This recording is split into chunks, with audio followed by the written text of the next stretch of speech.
College লাইফের শুরুতেই physics chemistry ম্যাথে ফোকাস করতে যেয়ে বায়োলজি সাবজেক্টটা তোমরা কেন যেন পাত্তাই দিতে চাও না। আর যখন তোমরা বায়োলজি পড়া শুরু করো তখন একদিক দিয়ে মুখস্থ করো আর অন্য দিক থেকে ভুলতে শুরু করো। কলেজ লাইফে এভাবে কোনো রকমে পার করে গেলেও যখন একটু মার্কসের জন্য অ্যাডমিশনের চান্স মিস হয়ে যায় তখন তোমরা বুঝতে পারো আসলে বায়োলজিতে এ প্লাস মিস করে কত বড় ভুল হয়ে গেছে। আর বায়োলজি নিয়ে তোমরা সবসময় কমপ্লেন করো যে আপু বায়োলজিতে এত ইনফরমেশন, তো বায়োলজির এত ইনফরমেশন কিভাবে স্মার্ট ওয়েতে পড়া যায় সেটাই শেয়ার করব আজকে তোমাদের সাথে। এসএসসিতে তুমি পড়েছো কেবল একটা বই, কিন্তু যখন তুমি এইচএসসিতে উঠছো এরকম মোটা দুইটা বই পড়তে হবে, এছাড়া বাকি রাইটারের বইও কিন্তু আছে। এত ইনফরমেশন বোটানি এবং জিওলজি মিলিয়ে কিভাবে তুমি মনে রাখবে স্মার্ট ওয়েতে, সেই মাস্টার প্ল্যানটাই আমরা আজকে শেয়ার করব এই ভিডিওতে। এইচএসসি 28 এর জন্য আমরা যে মাস্টার প্ল্যানটা সাজিয়েছি এখানে থাকছে মাস্টার পিডিএফ, চ্যাপ্টার ওয়াইজ দাগানো বই, এছাড়াও সাইকেল বেসড ড্রয়িং ক্লাস এবং ভার্সন বেসড দাগানো বই। তো এই সব কিছুর ডিটেলস তুমি যদি জানতে চাও তাহলে ভিডিওটা দেখতে হবে শেষ পর্যন্ত। আসসালামু আলাইকুম, আমি সিদরাতুল মুনতাহা ফারুকী প্রাপ্তি, পড়াশোনা করছি ব্র্যাক ইউনিভার্সিটিতে মাইক্রোবায়োলজি নিয়ে এবং এর পাশাপাশি আমি রিসার্চ করছি। তোমাদের সাথে আমি আছি সুমাইয়া আক্তার, পড়াশোনা করছি ঢাকা মেডিকেল কলেজের 5ম বর্ষে এবং আমাদের সাথে আরো আছেন ডক্টর মেহেদি ভাইয়া এবং ডক্টর প্রীতি আপু, এবং তারা দুজনে কিন্তু পড়াশোনা করেছে সোহরাওয়ার্দী মেডিকেল কলেজ থেকে এবং দুজনেই কিন্তু প্রায় ওভারঅল 10 বছর ধরে বায়োলজি পড়াচ্ছেন। তো দুজনে কিন্তু বায়োলজির বস বলা যেতে পারে। এবার তোমাকে একটু রিয়েলিটি চেক দেই, বায়োলজিতে এ প্লাস মিস করলে আসলে কি হবে। তোমাদের সাথে যদি আমার নিজের জার্নিটা একটু শেয়ার করি, আমি এইচএসসি লাইফের শুরু থেকেই ডিটারমাইন্ড ছিলাম যে আমি মেডিকেলেই পড়বো। সো এখন যে আমি ঢাকা মেডিকেলে পড়াশোনা করছি তার পিছনে কিন্তু আমার পুরো এইচএসসি লাইফের জার্নিটা কাজ করেছে। আমি একদম শুরু থেকে বায়োলজি সহ অন্যান্য সব সাবজেক্ট গুছিয়ে নোট করে পড়ার ট্রাই করেছি। এই কারণে আমার কিন্তু অ্যাডমিশনের যে জার্নিটা ওইটা অনেকটুকুই সহজ হয়ে গিয়েছে। কিন্তু অনেকেই থাকে যারা কলেজ লাইফের শুরুতে বায়োলজিকে তেমন পাত্তাই দেয় না, অনেক অবহেলা করে। পরিশেষে দেখা যায় অল্প টাইমের মধ্যে এত ইনফরমেশন গুছিয়ে নেওয়া তাদের জন্য খুব বেশি কঠিন হয়ে যায়। আমি আমার আশেপাশে অনেক ফ্রেন্ডসদেরকে দেখেছি যারা বায়োলজিতে এ প্লাস মিস করার কারণে ওভারঅল তাদের জিপিএ 5টাই কমে গিয়েছে। তোমরা কি জানো আমাদের মেডিকেল অ্যাডমিশন টেস্টে যে 200 মার্ক এর পরীক্ষা হয়, এই 200 মার্কের মধ্যে 100 মার্ক কিন্তু আসে তোমার এই জিপিএ 5 থেকে। সো তুমি যদি সামহাও জিপিএ 5টা মিস করে যাও তখন যুদ্ধে নামার আগেই তোমার মার্কসটা কিন্তু কমে যাচ্ছে। সো কি হচ্ছে, তুমি পরীক্ষা দেওয়ার এনাফ কনফিডেন্সটাই পাচ্ছ না এবং তুমি পরীক্ষা কি দিবা, তুমি তো অলরেডি তোমার সামনের 10 জন থেকে অনেকটুকু পিছিয়ে গেছো। সো এই সব কিছু তুমি যদি তোমার লাইফে না ঘটাতে চাও তাহলে অবশ্যই কলেজ লাইফের একদম শুরু থেকে নোট করে বুঝে বায়োলজি বইয়ের প্রত্যেকটা লাইন সমান গুরুত্ব দিয়ে পড়তে হবে। আর বলা তো যায় না তাই না যে তুমি আসলে তোমার এই মিল লাইফটা কি ঠিক করছো। অনেকে তোমরা মনে করো যে আমি তো মেডিকেলে পড়তে চাই না, তাহলে কি আমার বায়োলজি পড়তে হবে না? একদমই কিন্তু এরকম না, কারণ তোমার লাইফের গতিটা কখন কোন দিকে মোড় নিবে তুমি কিন্তু নিজেও জানো না। সো জীবনে আসলে একটু সেফ জোনে যদি থাকতে চাও একদম শুরু থেকে বায়োলজিটা খুব ভালোভাবে গুরুত্ব দিয়ে পড়ো। আমরা যদি এইচএসসি পরীক্ষার রেজাল্টের গ্রাফটা যদি একটু দেখি, দেখো আস্তে আস্তে কিন্তু রেজাল্টের গ্রাফে জিপিএ 5 এর হারটা কিন্তু কমে আসছে এবং এই কমে আসার পেছনে বায়োলজিও কিন্তু একটা কারণ হতে পারে। আর আমরা যদি একটু এসএসসি ভার্সেস এইচএসসি নিয়ে একটু দেখি, এসএসসি পরীক্ষায় তোমাদের টোটাল বইতে ছিল 14টা চ্যাপ্টার, যখন তুমি এইচএসসিতে উঠছো তোমার জুলজি বোটানি মিলিয়ে কিন্তু 24টা চ্যাপ্টার তোমার পড়া লাগছে। আর এছাড়াও তোমরা কিন্তু ইউনিক ব্যাচ, তোমাদের আগে কোনো বোর্ড পরীক্ষা হয়নি আর এসএসসি পরীক্ষা দিয়েছো কেবলমাত্র 7টা চ্যাপ্টারের ওপর। তো তোমার বাকি 7টা চ্যাপ্টারের গ্যাপ তো রয়ে গিয়েছে, এর পাশাপাশি তোমার 24টা অধ্যায় পড়তে হচ্ছে। তো এত ইনফরমেশন কিভাবে পড়বো, মাথা ঘোরাচ্ছে, খুব স্বাভাবিক। তো পরীক্ষায় যাওয়ার আগে বা এইচএসসির সময় সবচেয়ে বিগ স্ট্র্যাটেজিটা হচ্ছে কোন ইনফরমেশনগুলো আমরা বাদ দিয়ে নিজেদেরকে প্রিপেয়ার করে তুলতে পারি। এসএসসি এইচএসসির মধ্যাকার সেই গ্যাপ ফিল আপ করা, তোমার ফাউন্ডেশন রেডি করা, এছাড়াও বিগত 10 বছরের প্রশ্ন অ্যানালাইসিস করে আমরা কিছু সেরা ম্যাটেরিয়ালস রেডি করেছি তোমাদের জন্য, যেটা তোমার কলেজ লাইফ বলো, এইচএসসি বলো, অ্যাডমিশন বলো, পুরো সময়টাতে তোমার সাপোর্টিং সিস্টেম হিসেবে পাশে থাকবে। তো চলো আমরা দেখে নিই। তো আমাদের অনলাইন বায়োলজি ব্যাচে আমরা তোমাদের সুপার প্রিপারেশনের জন্য যেসব ম্যাটেরিয়াল নিয়ে এসেছি তার মধ্যে একটা হচ্ছে আমাদের মাস্টার পিডিএফ আর একটা হচ্ছে আমাদের টেক্সট বুক লেভেলিং।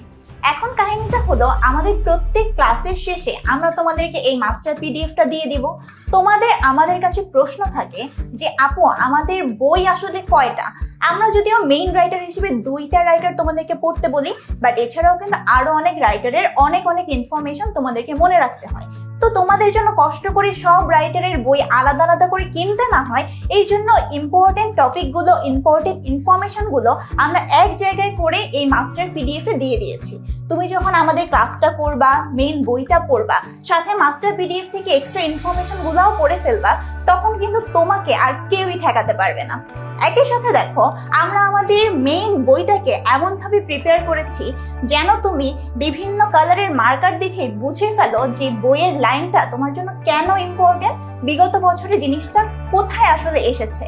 অর্থাৎ আমরা যখন মার্কিং করছি তখন একই সাথে প্রিভিয়াস এইচএসসি তে কোন প্রশ্ন এসেছে, প্রিভিয়াস তোমার মেডিকেল ভর্তি পরীক্ষা অথবা ভার্সিটির অ্যাডমিশনে কোথা থেকে প্রশ্ন এসেছে এবং তোমার জন্য কোন জিনিসগুলো মাস্ট মেমোরি হিসেবে থাকছে, প্রত্যেকটা জিনিস আমরা ভিন্ন ভিন্ন কালিতে তোমাদেরকে মার্ক করে দিচ্ছি। তাহলে বইটা দেখলেই তোমার কাছে একদম পানির মতো পরিষ্কার যে কোন জিনিস তোমাকে অবশ্যই পড়তে হবে আর কোন জিনিস তুমি চাইলেও স্কিপ করতে পারো। সো এই দুইটার সম্মিলনে তোমাদের প্রিপারেশনটা কিন্তু একদম 100তে 100 হবে। বায়োলজিতে ভালো নম্বর পেতে গেলে চিত্র তো আঁকতেই হয়। এছাড়া আমি বিগত 10 বছরের প্রশ্ন যখন অ্যানালাইসিস করলাম তখন দেখলাম বেশিরভাগ প্রশ্ন এরকম আসে যে হয়তোবা তোমাকে বললো যে হৃৎপিণ্ডের চিত্রটা এঁকে দেখাও, দেখা যাচ্ছে এখানে কিন্তু তোমার আর কোনো অপশন নেই চিত্র আঁকা ছাড়া। তো এর জন্য কিন্তু আমাদের চিত্র আঁকার শেখাটা খুব গুরুত্বপূর্ণ। এছাড়া আমাদের উদ্দীপকেও দেয়া থাকে লেবেলিং করা XYZ দিয়ে, তখন তোমার ধরতে হয় যে এটা আসলে কিসের চিত্র।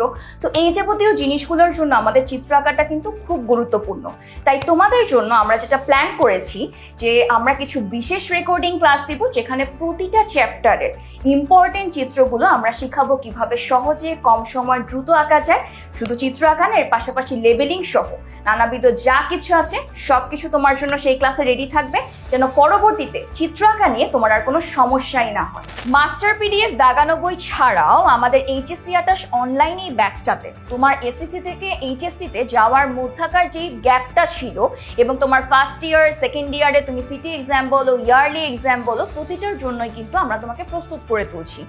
এছাড়াও সামনেই থাকে আমাদের অ্যাডমিশন এক্সাম এবং মেডিকেল এক্সাম এর কথা আমি যদি বলি, এইচএসসির ঠিক কয়েকদিন পরে আমাদের মেডিকেল এক্সামটা হয়ে যায়। আমরা কিন্তু খুব একটা টাইম পাই না নিজেদেরকে প্রিপেয়ার করে তুলতে। তাই আমাদের কি করতে হবে, একদম শুরু থেকে মেডিকেল এক্সামের জন্য প্রস্তুত করে তুলতে হবে নিজেকে। তো এর জন্য আমরা 10 বছরের ভর্তি পরীক্ষার প্রশ্ন অ্যানালাইসিস করে তুমি মেডিকেল বলো, ডেন্টাল বলো, তোমার ভার্সিটি এক্সাম বলো, প্রতিটার জন্যই কিন্তু তোমাকে আমরা একদম প্রস্তুত করে তুলছি। তোমাদের এক্সামটা এসএসসি 26, তোমাদের এক্সামটা হয়েছে শর্ট সিলেবাসে। তো আমি যদি তোমাদেরকে শর্ট সিলেবাসের চ্যাপ্টারগুলো একটু দেখাই, প্রথম অধ্যায়টা খুব একটা কানেক্টেড না, দ্বিতীয় অধ্যায় কোষ ও টিস্যু, সেটা আবার দেখো এইচএস এর কোষ এবং এর গঠনের সাথে একদম ফার্স্ট পেপারের ফার্স্ট চ্যাপ্টারটা একদম হাইলি কানেক্টেড। এবং তুমি যখন কলেজে উঠবে দেখা যাবে তোমার প্রথম সিটি এক্সামটাই কিন্তু এই চ্যাপ্টারের উপর হচ্ছে। এরপরে তুমি কোষ বিভাজন দেখো, এখানে কোষ বিভাজন ছিল, এইচএসসি তো কিন্তু কোষ বিভাজন একদম অধ্যায়ের নেমটাও সেম। জীবনী শক্তি, সেটা আবার দেখো এখানের উদ্ভিদ শরীর তত্ত্ব। একইভাবে তোমার উদ্ভিদের প্রজনন বলো, বংশগতি ও বিবর্তন, জীবের পরিবেশ, এগুলা এইচএসসির উদ্ভিদের প্রজনন, জিনতত্ত্ব, বিবর্তন, জীবের পরিবেশ। মানে বলা যেতে পারে তোমার এসএসসিটাই আসলে ছিল তোমার এই এইচএসসির টপিকগুলার বেসিক। এছাড়াও তোমার শর্ট সিলেবাসে যে চ্যাপ্টারগুলো ছিল এগুলা ছাড়াও দেখো তুমি এই খাদ্য, পুষ্টি ও পরিপাক, পঞ্চম চ্যাপ্টারটা যেমন ছিল না, একইভাবে ষষ্ঠ চ্যাপ্টার ছিল না, সপ্তম, দশম, তারপরে হচ্ছে তোমার রেচন প্রক্রিয়া, দৃঢ়তা প্রদান, এই চ্যাপ্টারগুলা কিন্তু তোমার সিলেবাসে ছিল না। কিন্তু তুমি দেখো এইচএসসিতে যদি একটু লক্ষ্য করো এগুলা কিন্তু হাইলি কানেক্টেড। যেমন পরিপাক ও শোষণ সেকেন্ড পেপারে, রক্ত সংবহন, শ্বসন ও শ্বাসক্রিয়া বলো, দৃঢ়তা বলো, চ্যাপ্টারের অনেকগুলো দেখা গিয়েছে নামও এক। এখন আমিও যে ভাবছি তোমরাও কি তা ভাবছো যে এই গ্যাপটা আমি কিভাবে ফিল আপ করবো। আর দেখো চিন্তা করো, যদি একটা বিল্ডিং যখন তৈরি হচ্ছে সেটার ফাউন্ডেশন যদি দুর্বল থাকে, এরপর তুমি যত তলায় উঠো না কেন সেটা কিন্তু আস্তে করে ভেঙে পড়বে। তাই বেসিকের গ্যাপটা ফিল আপ করা কিন্তু খুব গুরুত্বপূর্ণ। আর তোমাদের এইচএসসি 28 ক্লাস শুরু হচ্ছে বেসিক বিল্ডিং ক্লাসের মাধ্যমে, যেটা শুরু হচ্ছে 1 জুলাই থেকে। আচ্ছা, এরপর তোমাদের থেকে পাওয়া খুব কমন একটা প্রশ্ন, বিশেষ করে এই কলেজ শুরুর আগ দিয়ে, যে আপু বায়োলজির জন্য কোন কোন বই পড়বো, ফার্স্ট পেপারের জন্য কোন বই কিনবো, সেকেন্ড পেপারের জন্য কোন বই কিনবো। দেখো, ফার্স্ট পেপারের জন্য সবচেয়ে বেস্ট যে বই, বা যেটা সবচেয়ে বলতে পারি আমি 5 স্টার বুক, সেটা হচ্ছে আবুল হাসান স্যারের বইটা। এর পাশাপাশি আব্দুল আলিম স্যারের বই, আজিজুর রহমান স্যারের বইও কিন্তু পড়তে পারি আমরা। সেকেন্ড পেপারে যদি বলি, সেকেন্ড পেপারে বেশিরভাগ সময় ফলো করা হয় গাজী আজমল স্যারের এই বইটা। এর পাশাপাশি আমরা আব্দুল আলিম স্যার এবং মাজেদা ম্যামের বইটাও অনেক জায়গায় প্রেফার করে। এখন দেখো, তুমি তো 2টা বই কিনতেছো, যেমন আবুল হাসান স্যার, গাজী আজমল স্যারের বই। এখন বাকি বইগুলো তুমি কিভাবে পড়বে বা সেগুলো কিভাবে কালেক্ট করবে, একটা টেনশন চলে আসে। তো তোমাদের এই টেনশনটা সলভ হচ্ছে মাস্টার বুক। এই মাস্টার বুকে তোমার আবুল হাসান স্যারের বই, গাজী আজমল স্যারের বইয়ের ইম্পর্টেন্ট টপিক তো থাকছে, এর পাশাপাশি বাকি লেখকদের বইয়ের ইম্পর্টেন্ট পার্ট বলো, এমসিকিউ বলো, সিকিউ বলো, সব কিছু কিন্তু একদম একসাথে রেডি করা আছে আমাদের মাস্টার বুকে। মাস্টার বুকে এছাড়াও তোমার বোর্ড প্রশ্ন অ্যানালাইসিস বলো, তোমার একটা চ্যাপ্টার অ্যানালাইসিস, একটা চ্যাপ্টারের কোন অংশটা থেকে সিকিউ বেশি আসে, কোন অংশ থেকে এমসিকিউ বেশি আসে, সব কিছু কিন্তু রেডি আছে। এছাড়া মাস্টার পিডিএফটাও কিন্তু তুমি লেকচার শিটের পাশাপাশি মাস্টার বুকেও পেয়ে যাচ্ছ। এইচএসসি সেগমেন্ট ছাড়াও তোমাদের এই মাস্টার বুকে আমরা কিন্তু বলেছি শুরু থেকেই তোমাকে অ্যাডমিশনের জন্য প্রিপেয়ার করে তুলতেছি। মাস্টার বুকে তুমি তোমার মেডিকেল অ্যাডমিশন বলো, তোমার ভার্সিটি অ্যাডমিশন বলো, ডেন্টাল অ্যাডমিশন বলো, সব কিছুর প্রশ্ন কিন্তু একদম সুন্দরভাবে গুছানো করে দেয়া আছে আমাদের এই মাস্টার বুকে। যেন তুমি যদি অ্যাডমিশনের আগে দেখতে চাও যে আমার মেডিকেলের প্রশ্নটা কিভাবে আসে বা কিভাবে আমি প্রিপারেশন নিব, সেটা কিন্তু শুরু থেকেই তোমার কাছে পৌঁছে আমরা দিচ্ছি মাস্টার বুকের মাধ্যমে। মাস্টার বুককে আমরা বলতে পারি অল ইন ওয়ান। তুমি এইচএসসি বলো, অ্যাডমিশন বলো, সব কিছু একসাথে একদম রেডি করা আছে। ওকে, এবার আসি, আমাদের তো এলিমেন্ট গেল, সবকিছু গেল, এবার আসি আমরা ক্লাসগুলো আসলে কিভাবে নিচ্ছি। তোমার প্রতিটা চ্যাপ্টার আমরা একদিনে একটা ক্লাসে শেষ না করে সেই চ্যাপ্টারটার প্রত্যেকটা টপিক যেন তোমার ক্লিয়ার থাকে, তাই প্রতিটা টপিকের ওপর তুমি কিন্তু পাচ্ছ লাইভ ক্লাস। এবং লাইভ ক্লাসে শুধু যে টপিক বা থিওরি পড়ানো হচ্ছে সেটা না, এমসিকিউ সলভ করানো হচ্ছে।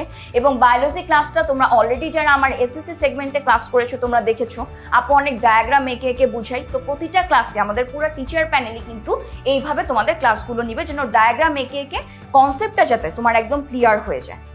এর পাশাপাশি দেখো, লাইভ ক্লাসগুলোতে ভাগ করে করে থাকছে। এখন তুমি যদি চাও পুরো চ্যাপ্টারটা একসাথে ক্লাস করতে, সেটারও সুযোগ আছে ওয়ান শট ক্লাসের মাধ্যমে। সেখানে তোমার পুরো চ্যাপ্টারটার তুমি থিওরি বলো, এমসিকিউ বলো, সিকিউ বলো, সব কিছু রেডি থাকছে এই ওয়ান শট ক্লাস।